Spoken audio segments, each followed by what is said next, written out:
Pada kesempatan kali ini kita akan membahas satu materi Bahasa Indonesia untuk kelas 7 semester genap, yaitu puisi rakyat.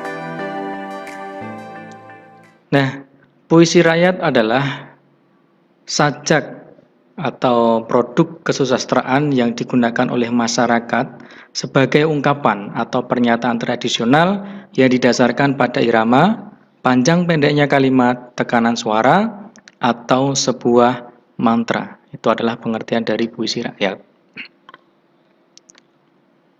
Jenis puisi rakyat, diantaranya yang pertama adalah pantun, ada syair, gurindam, seloka, talibun, karmina, dan terakhir mantra. Tetapi dalam kompetensi untuk kelas 7 ini, yang semester 2, kita akan membahas hanya 3 ya, yaitu pantun, syair, dan gurindam. Oke, langsung saja kita menuju ke pantun. Pantun adalah puisi Melayu yang mengakar dan membudaya dalam masyarakat. Pantun dikenal dengan banyak nama di berbagai bahasa di Nusantara. Tonton dari bahasa Tagalog, tuntun dari bahasa Jawa, pantun bahasa Toba, yang memiliki arti kurang lebih sama, yaitu suatu ucapan yang teratur, arahan yang mendidik, bentuk kesantunan. Pantun tersebar hampir di seluruh Indonesia. Fungsi pantun di semua daerah, baik Melayu, Sunda, Jawa, atau daerah lainnya, sama, yaitu untuk mendidik sambil menghibur. Itu adalah pantun. Ciri-ciri pantun. Yang pertama, tiap bait terdiri atas 4 baris atau larik. Tiap baris terdiri atas 8 sampai 12 suku kata. Jadi kalau kalian hitung tiap baris itu ya, kalian hitung suku kata, itu terdiri atas 8 sampai 12. Rima akhir setiap baris adalah ABAB. Jelas pantun, karena pantun ciri-cirinya terikat. Rima atau persajakannya yaitu ABAB. Kemudian baris pertama dan kedua merupakan sampiran. Baris ketiga dan keempat merupakan isi. Itu adalah ciri pantun. Nah, berikut ini adalah contoh-contoh pantun. Ada 4 pantun yang ditampilkan dalam layar. Pantun 1. Air surut memungut bayam, sayur diisi ke dalam kantung, jangan diikuti tabiat ayam, bertelur sebiji riuh sekampung. Nah, itu adalah contoh pantun 1. Ini berisi nasihat ya. Jadi jangan seperti tabiat ayam,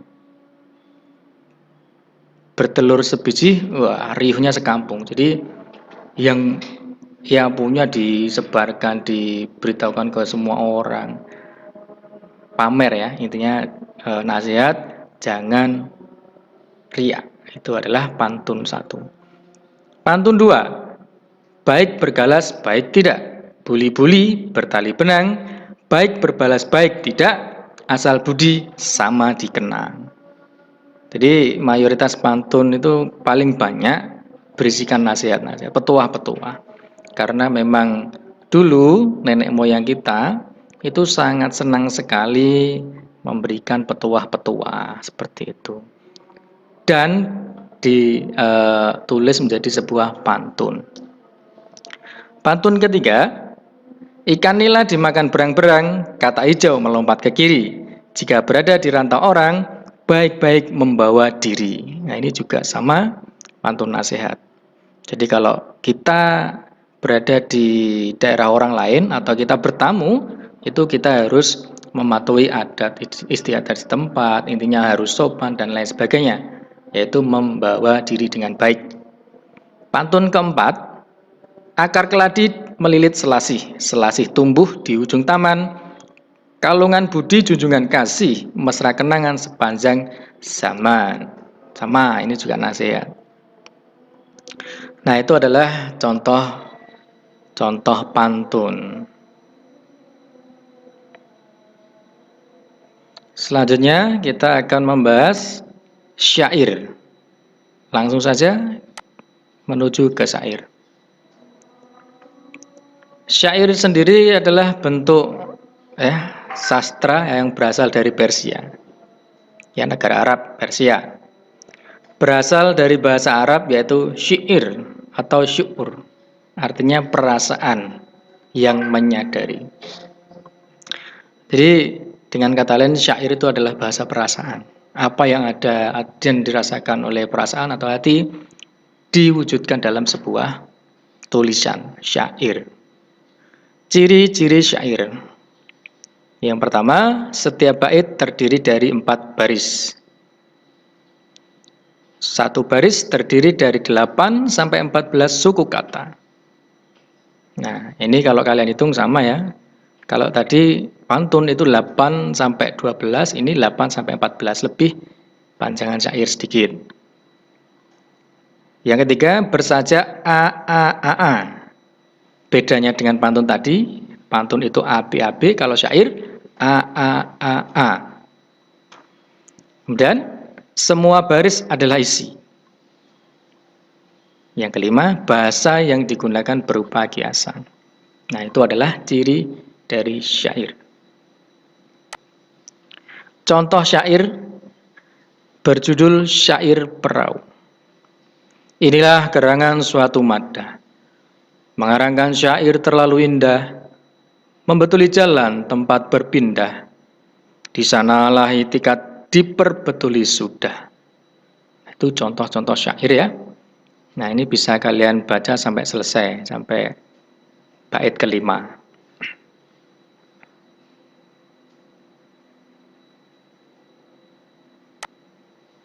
Nah, yang terakhir kita akan membahas apa itu gurindam.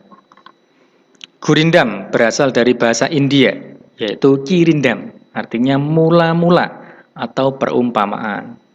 Gurindam syarat nilai agama dan moral. Jadi hampir sama ya, berisikan nasihat-nasihat, nilai-nilai agama, pesan moral, seperti itu.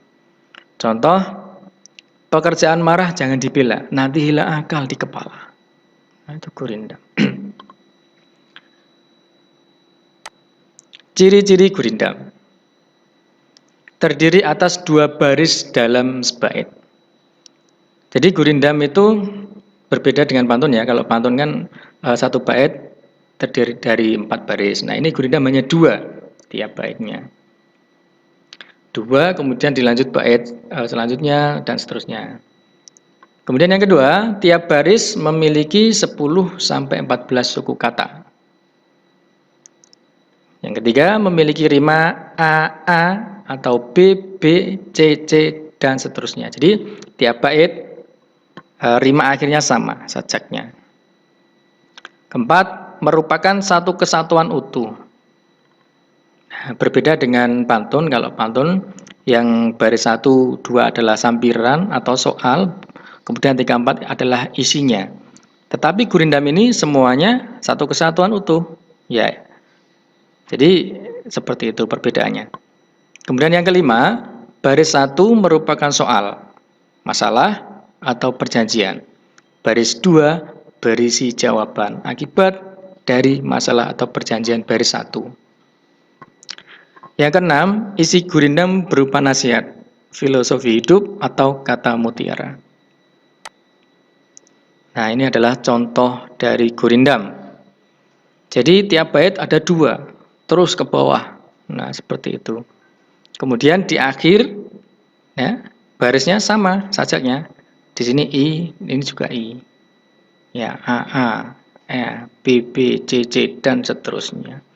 Itu adalah contoh gurindam. Nah, demikian tadi pembahasan kita mengenai materi yang pertama di semester kedua untuk kelas 7, yaitu tentang puisi rakyat. Semoga tayangan sederhana ini bisa bermanfaat untuk kita lebih memahami apa itu puisi rakyat, kemudian jenisnya, cirinya, dan manfaat untuk kita semuanya. Sampai berjumpa di video pembelajaran selanjutnya. Assalamualaikum warahmatullahi wabarakatuh.